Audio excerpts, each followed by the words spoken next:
தமிழக முதலமைச்சர் விஜய் அவர்களின் தலைமையிலான இந்த ஆட்சியில் ஒரு சாதாரண மனிதன் கூட தன் குறைகளை தெரிவிக்க தலைமை செயலகம் வரை அலைய வேண்டிய அவசியமில்லை என்பதுதான் தற்போதைய மிகப்பெரிய சிறப்பம்சம். மக்களுடன் அரசு என்ற உன்னத திட்டத்தின் கீழ் உங்கள் வீட்டு வாசலுக்கே அரசு சேவைகளை கொண்டு வரும் நோக்கில் முதலமைச்சர் அலுவலகம் பல அதிரடி மற்றும் நவீன வழிமுறைகளை ஏற்படுத்தியுள்ளது. ஒரு சாமானியனின் குரல் நேரடியாக முதலமைச்சரின் கவனத்திற்கு செல்ல என்னென்ன செய்ய வேண்டும் என்பதை பற்றி இப்போது விரிவாக பார்க்கலாம்.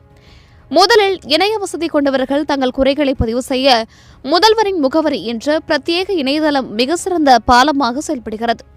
cmhelpline.tnega.org என்ற இணைய முகவரிக்கு சென்றோ அல்லது உங்கள் ஸ்மார்ட் போனில் TNCM ஹெல்ப்லைன் சிட்டிசன் என்ற செயலியை பதிவிறக்கம் செய்தோ மிக எளிதாக உங்கள் புகார்களை பதிவு செய்யலாம்.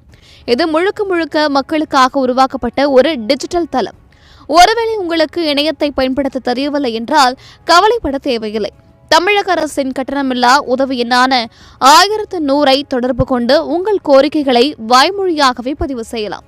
இந்த சேவை அரசு விடுமுறை நாட்கள் உட்பட காலை 7 மணி முதல் இரவு 10 மணி வரை செயல்படும் என்பது குறிப்பிடத்தக்கது. மேலும் தொலைபேசி வாயிலாக பேச விரும்புபவர்கள் 0442567234 என்ற எண்ணையும், எழுத்துப்பூர்வமாக மின்னஞ்சல் அனுப்ப விரும்புபவர்கள் cmcell@tn.gov.in அல்லது cmhelpline@tn.gov.in என்ற முகவரிகளையும் பயன்படுத்தலாம். பட்டா மாறுதல், குடிநீர் வசதி, சாலை வசதி, மின்சாரம் அல்லது மருத்துவம் என எந்த துறை சார்ந்த தனிநபர் பிரச்சனையாக இருந்தாலும் தகுந்த ஆதாரங்களுடன் நீங்கள் புகாரை பதிவு செய்யும் போது அது உடனடியாக உரிய அதிகாரிகளுக்கு அனுப்பப்படும்.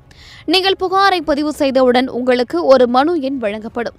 அதன் மூலம் உங்கள் கோரிக்கையின் தற்போதைய நிலை என்ன என்பதையும் நீங்கள் நேரடியாக கண்காணித்துக் கொள்ளலாம். இறுதியாக ஒரு மிக முக்கியமான விஷயம், மக்களுடன் அரசு என்ற இந்த திட்டம் மக்களுக்கும் அரசுக்கும் இடையேயான இடைவெளியை குறைக்க உருவாக்கப்பட்ட ஒரு அதிகாரப்பூர்வமான கட்டமைப்பு. முதலமைச்சரை தொடர்பு கொள்ள தனிப்பட்ட மொபைல் எண்கள் எதுவும் பொதுமக்களுக்கு வழங்கப்படுவதில்லை. எனவே சமூக வலைதளங்களில் பரவும் போலியான எண்களை நம்பாமல் அரசு அறிவித்துள்ள இந்த அதிகாரப்பூர்வ வழிகளை மட்டுமே பயன்படுத்துங்கள்.